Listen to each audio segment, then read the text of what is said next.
If the clash, as they usually love to describe it, right? The clash was between the artsmen and these communities. How come that artsmen that were supposed to have come from, like, where? From Futa Sorrow, Futa Gallon, Abi Futa, Futa Dipshit that they come from, right?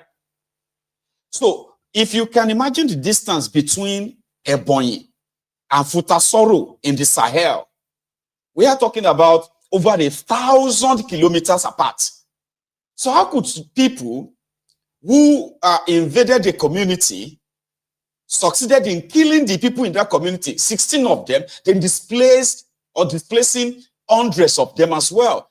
How can you call that clash? How did the people of this community, how did the people of Amegu, Nkalaha, how did they clash with artsmen in their homes?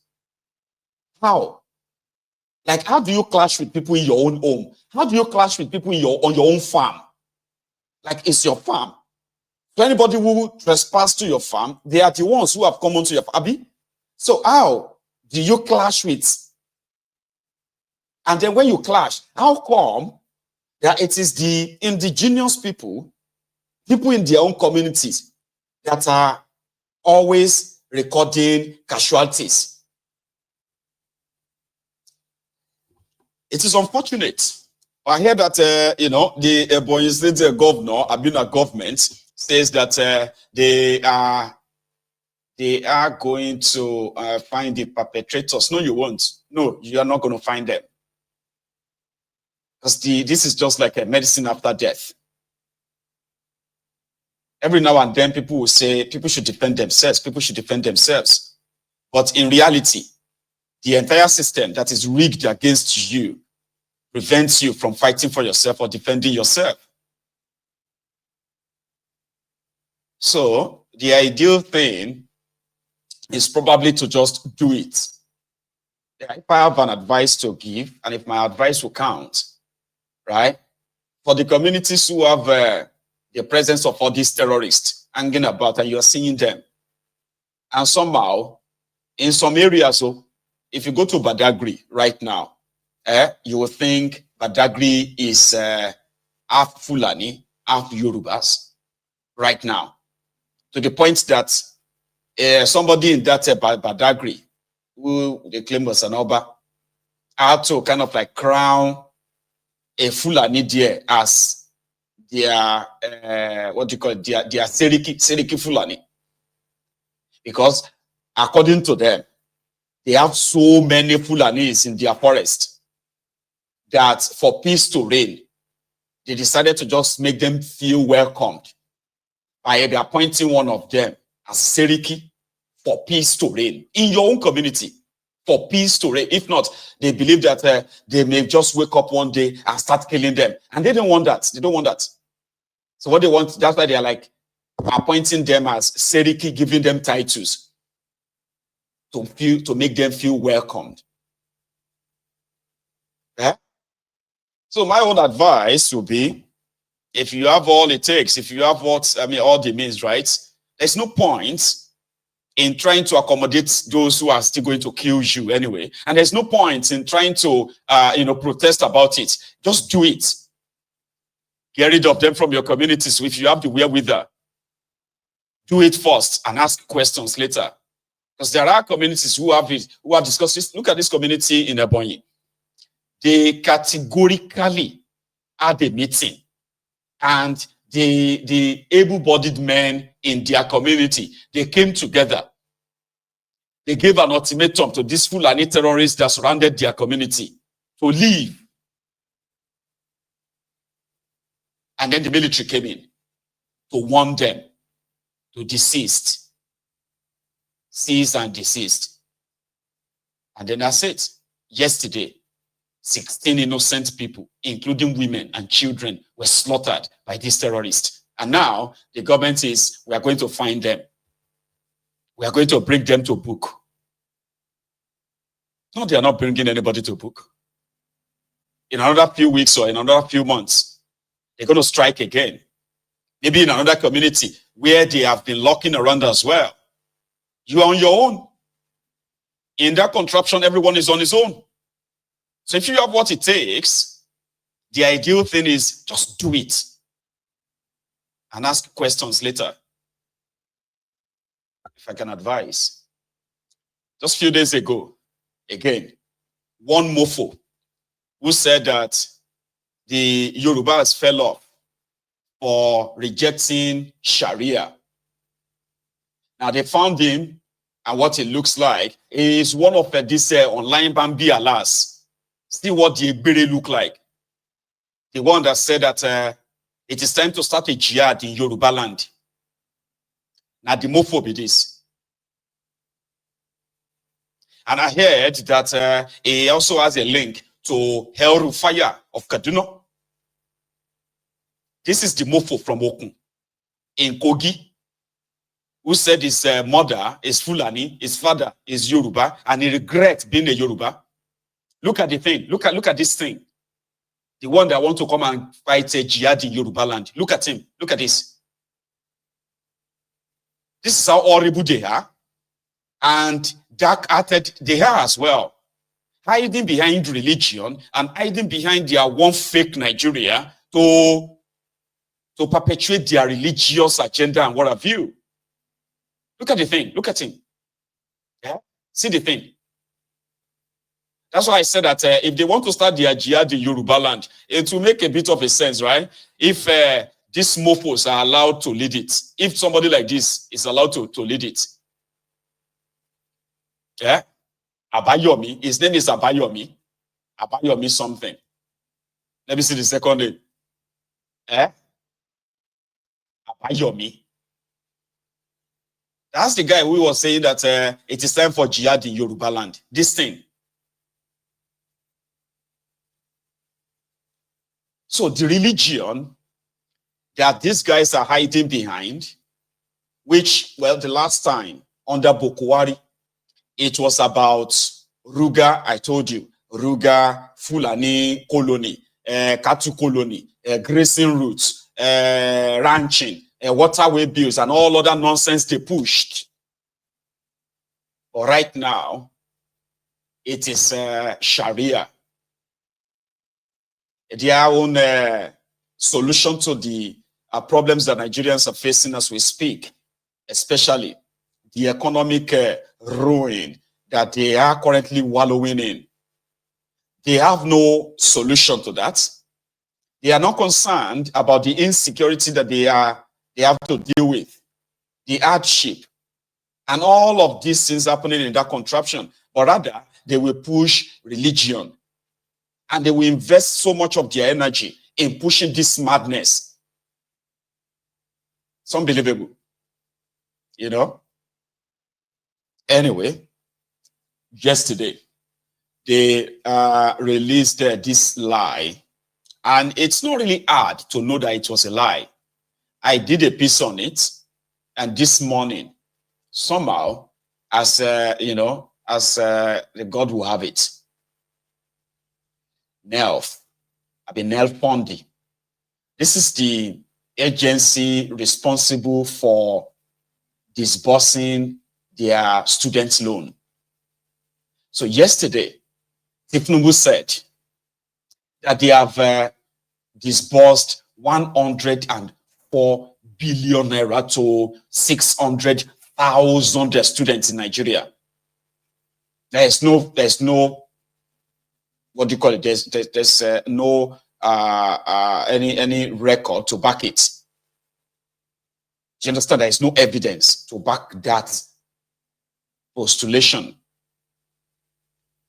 But the Ronukus, the Ronu Nazis, the Ronu bandits, the Ponus, the bad idiots, the bad stats, they were all over the place.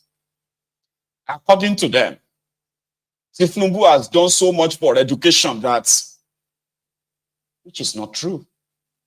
But again, as you know, if they serve you a loaf of bread, there is a possibility that only 1/5 of that loaf of bread is actually bread.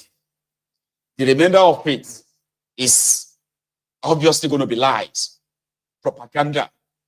Now, you can use propaganda to probably rig yourself or gain, to get to government. I have said this many times on this platform. You cannot use propaganda to run a country. No, you can't. Anyway, there seems to be a contradiction now. And I am going to just kind of put this out as a rhetorical question. Here, I'm not expecting any answer. According to NELFUND, they released a statement. And they said, well, the management of Nigeria Education Loan Fund, NELFUND, under the leadership of Akintunde Sawyer, wishes to correct the inaccurate report regarding the total amount disbursed under the student loan scheme. Contrary to claim that over 104 billion has been disbursed to 600,000, it says 600 beneficiaries, 600,000 beneficiaries, the actual figures are as follows. As of February 3rd, today, NELFUND has received a total of 364,000 student loan applications. So that means they have, it is pretty much like 60% of, or 55% of what they claim to have disbursed is actually the number of those who have applied. If this is true, by the way. So far, the fund has disbursed a total of 20 billion naira and 74 million naira for institutional fees. Then another, benefiting 192,906 students. 192,000. That itself means it's only 30% or less than 30% of the 600,000 they claimed are those who have benefited. Now, I said additionally for upkeep, they said they have also disbursed 12.8 billion naira to 169,114 students. So if you add the two disbursements together, so that makes it a 32 billion, right? So 32.9 billion minus, 104 billion minus 32 billion. That means there is a missing 72 billion naira in the process of disbursement and what have you. So yesterday, I tried to to do some additions and subtractions. And I said, I don't believe that they have spent more than 20 billion. And I also said, I don't believe they have more than maybe between, at most, maybe 50,000 people have benefited. But according to these guys now, they said, well, a total of 192,000 people benefited, which is a lie in itself. Yeah, there's no evidence of that. But let's work with it. I mean, that is the closest of any available data publicly that we can work with. So who is now lying? Where is the remainder of the money? Because Tinubu categorically said that they have disbursed 104 billion to 600,000 students. I know it's a lie. I know this one that you have on your screen earlier is also a lie. But that doesn't mean that they won't be able to pick out 5,000 or 10,000 people who collected money. And that's all they need. See, Nigeria is so corrupt that data in Nigeria is like a scarce commodity. Therefore, they work or live on unreliable data. If you make efforts to want to verify the data, you will give up. I mean, I can assure you of that. You will give up if you make effort to that. I want to verify these things.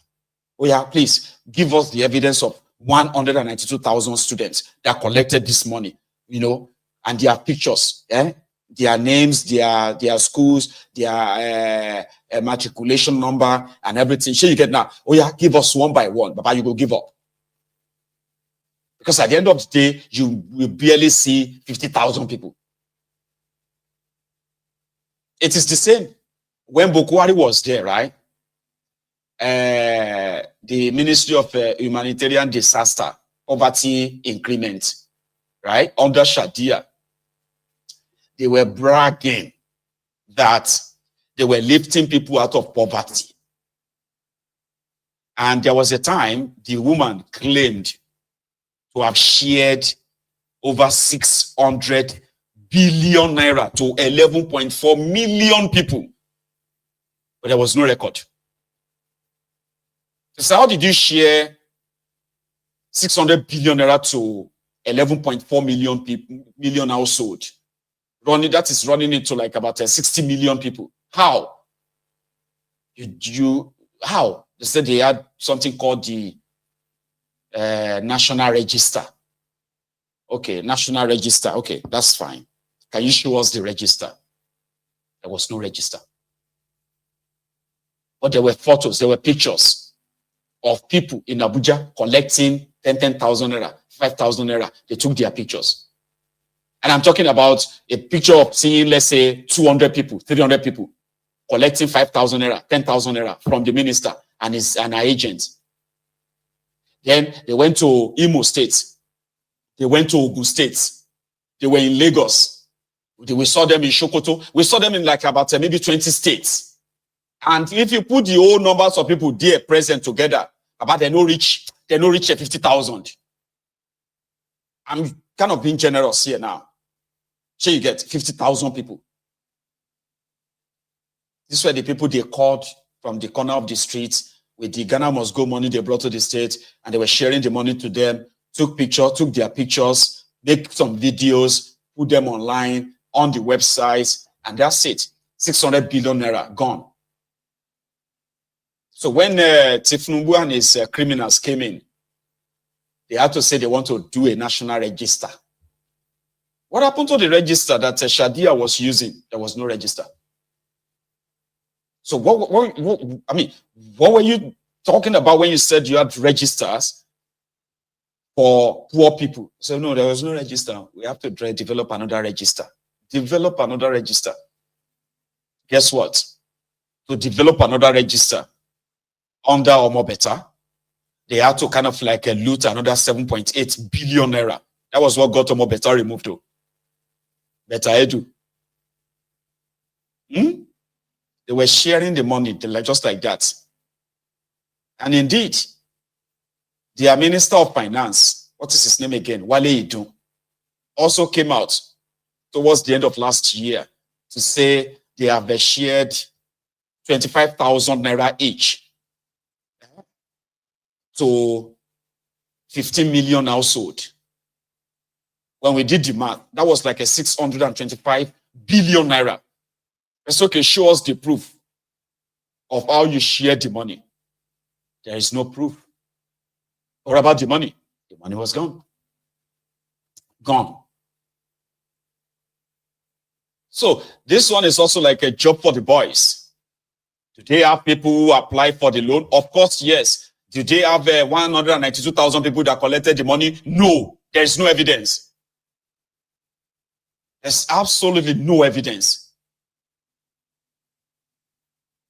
If you push them and say, show us, they will show you maybe 10,000, 20,000 people. They will even they will ask them to make videos. Can you watch videos of 20,000 people? Can you? Can you watch 20,000 videos? They know you can't, or you won't. This is how they run their scheme, their scam in that contraption. That is why they run more on propaganda. Because, yeah, propaganda lanje. Say about the grow fat in this Nigeria. How you they do? Say about propaganda with the chopper. You know, Tifnubu and his gang. So if Tifnubu says that they have shared 104 billion to 600,000 students, and the guys in charge, Sawyer, says they've only shared 32 billion. So that means 72 billion is missing. Right? So somebody else to kind of like push that out. Remember this guy? His name is Usman Yusuf. Is one of the modern day critic. He was very critical of Bokwari too, but he's also the guy that followed Sheikh Osama bin Gumi to Yorubaland to come and mock us, right? You know, I don't know if you remember that video. Anyway, he's been very vocal. His last public appearance, talking about the state of Nigeria, right, has earned him an arrest. And according to the EFCC,